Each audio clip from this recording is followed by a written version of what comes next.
Welcome to the Voice of Women podcast with the purpose to empower women and disrupt the gender gap. I am your host, Priya Kandula. Welcome to the Voice of Women podcast with an intention to amplify women's voices. I am your host, Priya Kandula, and today's topic is Mentorship Matters. And with me is Semonie Kong, Contingent Workforce Manager at Atlassian. With over a decade of global experience and certifications such as the CCWP and PMP, Semonie is very passionate about optimizing business solutions and project execution. She is also the co-chair of Women of Work Teens by Club BMSA. I'm super excited to be in conversation with Semonie Kong on the topic power of mentorship. Semonie, I have to start off by say it again. I love our backgrounds. I think we match. And I'm so glad. It's an honor and a privilege for you to be here. I think I saw you a year ago, the first time at CWS event. And I'm so glad that today, less than a year, I can call you my friend. So thank you so much. You're so friendly and warm as a person. And thank you for agreeing to do this podcast with me. Oh, thank you. It's my pleasure. Actually, yeah. Thank you so much. Thank you. So I want to start off by asking just your journey into the contingent workforce space and, what got you to be where you are. Well, my story is actually funny. So I feel like I've done so many different things that I sometimes forget because it's not all on my resume. But actually, I come from, I was in the education field, financial aid for a university that's local here to Orlando. And I met a neighbor of my brother's actually that was in the staffing industry for years. And, got to talking to her a little bit about what she was doing. And they had a need for a account manager at the company. And I was like, why not? I was ready for a change. I submitted my resume. Must say that was like the most lengthy process I went through to get in a job. I had like 5 interviews and a presentation before I got the job. So I definitely didn't get it because I knew her. I had to work for it. So that's kind of how I got in the space working for the first MSP. And I did that for 7 years. Wow. Awesome. Love that. Love that. 5 interviews, huh?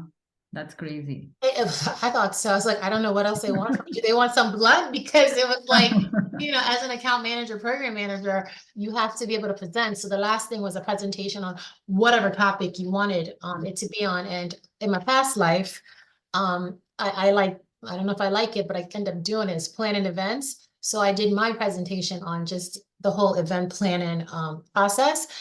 I got the job. I guess I did well.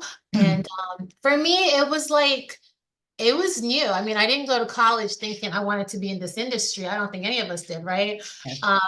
I was heads down for a good, like the first few months, just like trying to learn everything, understand the space. To this day, I mean, I'm on the buyer side now, but I think just trying to explain what it is that we do to like your family and your friends, it's like, they have no clue. So I'm like, it's just staffing. It's just I staffing. totally get that. It's been 20 years into this industry and my dad still doesn't understand what I do. So yeah. Yeah.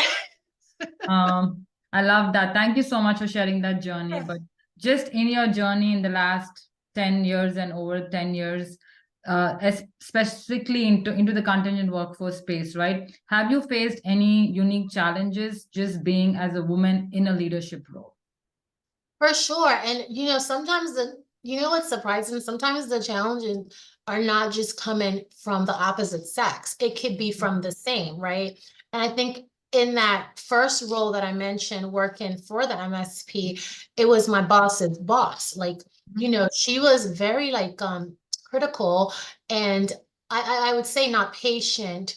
And at times placed obstacles that made that journey very challenging, but I'm always up for a challenge. You're not gonna hurt me that easy. So I didn't like fall to whatever it is that she was trying to do.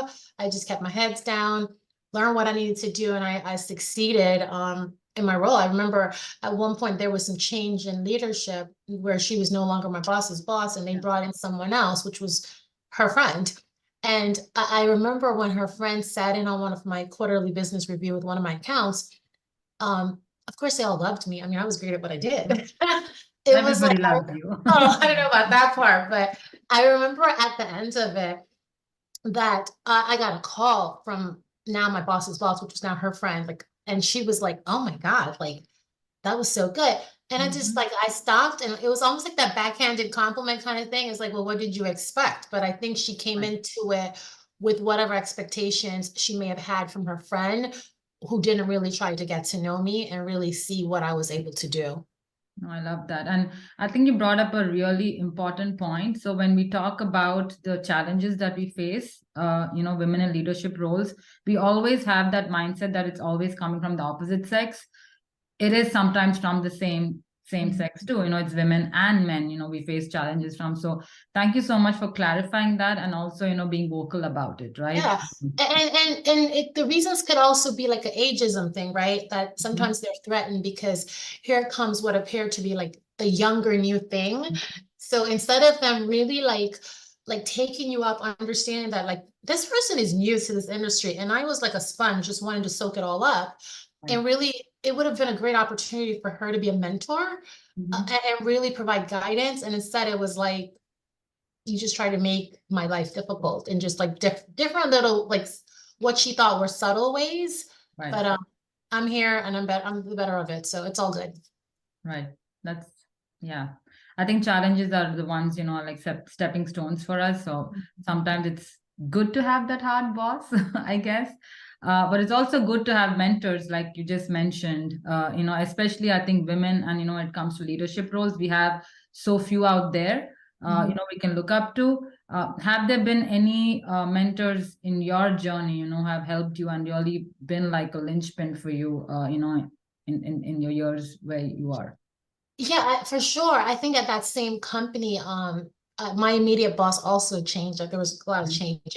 I never had like a boss, and I think that's also part of the gap, right? I never had a boss like long enough to really even help from that perspective. But then I had a female boss, and it's funny because we had so much in common. And I think sometimes like a mentor, you don't even realize that that's what's happening, because it might not be in the way, the traditional sense of it, if you will. And I think something that, she came in and she realized like what I was capable of and just looked out for me in different ways, provided guidance and ensured that she was an advocate Right. of mine, and that I got what I deserved. So that was one time. And I think I've had bosses, another one that I'm now friends with, where it's organic. Like you don't even realize they're playing that mentorship role, but they are, because she's someone I can call. I can talk about, like, just vent, to talk about what's going on. And sometimes she's talking me off the ledge Yeah. because I need to be talked down and Yeah. say, okay, well, here's how you're gonna go into this conversation, take the emotions out of it, and just be a matter of fact with what you need to get across. So yeah, I've been fortunate in that regard. I don't even think I realized that that's exactly what that relationship maybe have evolved into. Love it. What were there any specific qualities that you're looking for? It was just organic. It's funny because I think everyone takes the whole mentorship um relationship differently, right? And I think it needs to be organic. It needs to be natural. You need to look for qualities in the person that's going to be your mentor, that they have to be an active listener. Are they listening to you? They're allowing you to voice whatever you're going through, not always playing the role as like Mr. or Mrs. Fix It, right? Because that's not really what the mentor is for, in my opinion. They're there to really listen to you, provide feedback. Um, and I think for me, there has to be a level of mutual respect in that relationship. I want someone that's a good communicator, Right. uh, knowledgeable and open. I think for me, those are the qualities that I seek out in a mentor, or for myself when I'm trying to be a mentor for others. I love that. I love the quote which says, when the student is ready, the teacher appears. So I think it's pretty much what you're saying, right? I think when we are in that space of, accepting feedback from somebody, and Mhm. it's more an organic relationship that builds over time. Exactly. And the mentor-mentee relationship is not supposed to be someone that's just going to be a pushover. That's not the role. Like Mhm. I think for me, feedback is how you provide it, right? It needs to be constructive. There needs to be like a lesson in there or something that you're supposed to take away from it.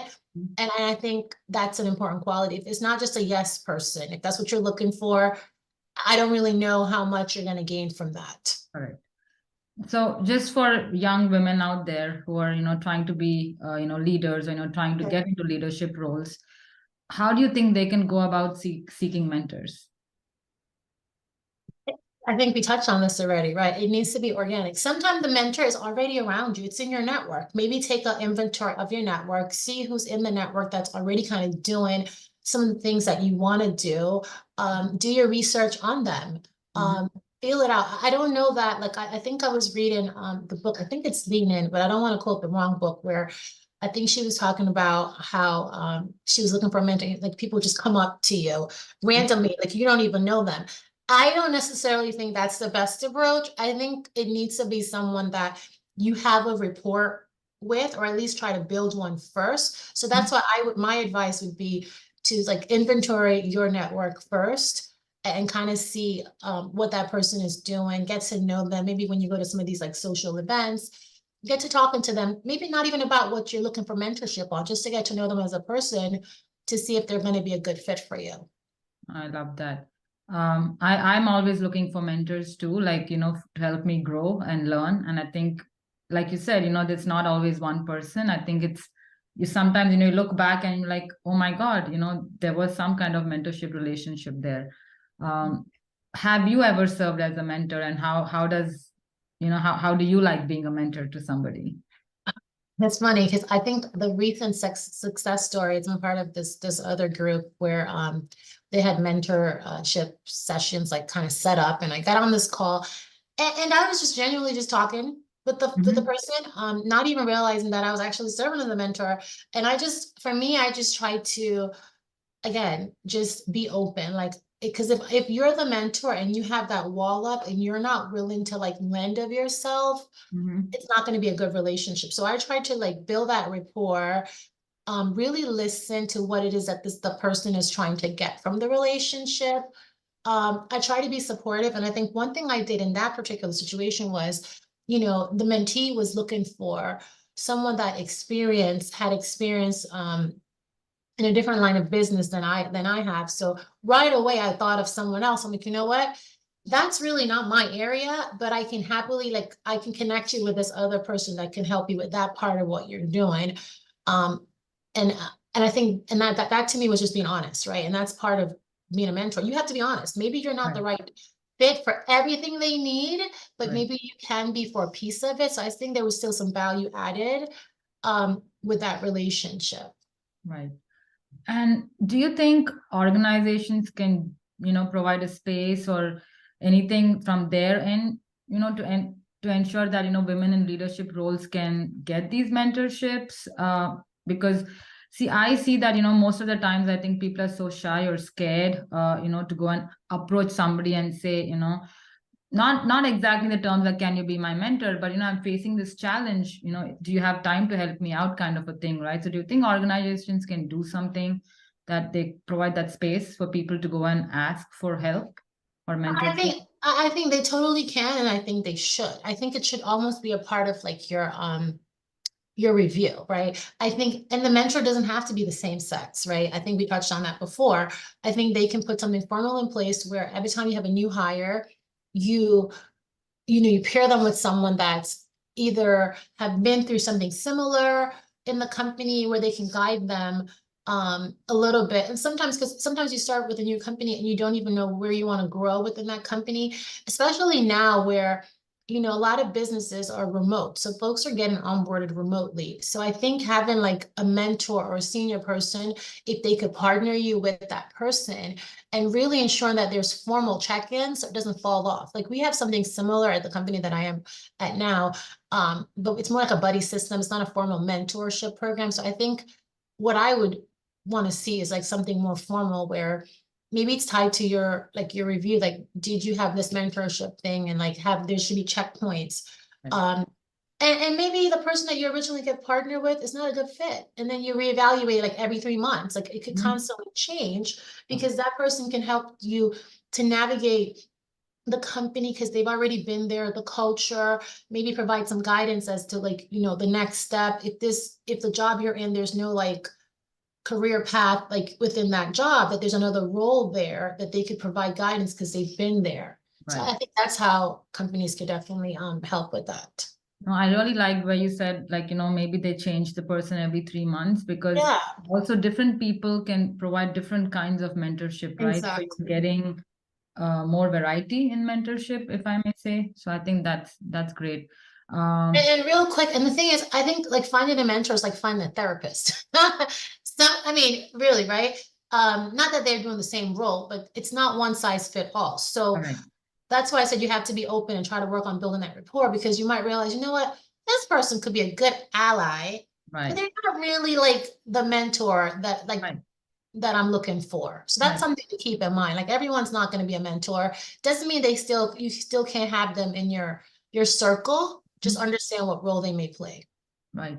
And you said circle, that was the next thing I was going to touch on, right? So just having a support network. So mentor is somebody obviously, trying to coach you, kind of a relationship, but what about, just having a support network for women? Do you think that's important in a professional career? Oh, it absolutely is. And I think like, having moved to the buyer side, I feel like I have my circle, like, and it's happening like really organically. Like it's someone who you're vibing with, someone that's there that like want good stuff for you. Cause I'm a firm believer, if something is meant for me, it's meant for me. We don't need to be, and women, sometimes we get caught up being competitive. There's no need for that. Let's just be here to uplift each other. Like there's room at the table for all of us. So I have managed to find, I think, a really good like circle of women that I can like call on should I need an opinion on this. Like, how do you navigate this? Or just to listen to me, because we all have our moments. And Right. Yeah. sometimes we need, maybe they have already experienced that and they could share, well, here's how I would approach this. Because again, a lot of times, we might have that emotions in it and they've already been through it. So now they're rational and they can provide that guidance or just support to know you're not alone. Right. And Semonie, one other question. So especially for women who are just starting their career or, trying to climb up the career ladder, right? I think they're kind of confused on, can I ask somebody, how, to negotiate for my salary, or they don't know the questions that they can ask or cannot ask. Do you think you have a list of maybe 2 or 3 things where you want to tell people who are watching this and say that, it is okay to ask your mentor or anybody in your supporting network, these questions, and maybe one thing I know that comes up is obviously negotiations, but also if there is, I think, a tough colleague, how to, manage them and things like that, right? So do you have anything that, pointers where, people can go and it's okay to talk to people and share things like that? Well, I think you have to treat your professional circle the same way you treat your personal circle, right? And I think if there's no trust amongst those professional colleagues, then like people are not going to want to open up to them. So I think you have to work on that relationship and build a trust and understand that this person has your best interest at hand. Then you're going to feel comfortable going to them to say, hey, I just had a really bad day at work today, or this happened to me at work. Like, does this what do you think about this? Like, am I misreading this? Am I overreacting because I'm so close to it? Like, what are your thoughts? But honestly, for someone to do that, you have to have a rapport and know that you have trust in that relationship, or you're not going to open up. So I think you have to work on the trust. And once you feel like you can trust that person, then in my mind, you should be able to take anything to them.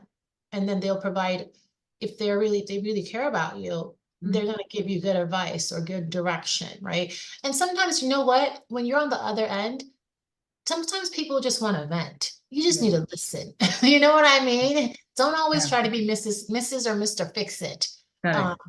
is what I would say. But work on the trust. On the trust. So I think, yes, building that support network, sometimes it's organic, it's quick. Sometimes I know it's slow, it's going to take time, but I think, it's just being aware and conscious and trying to, get that network. But I love that.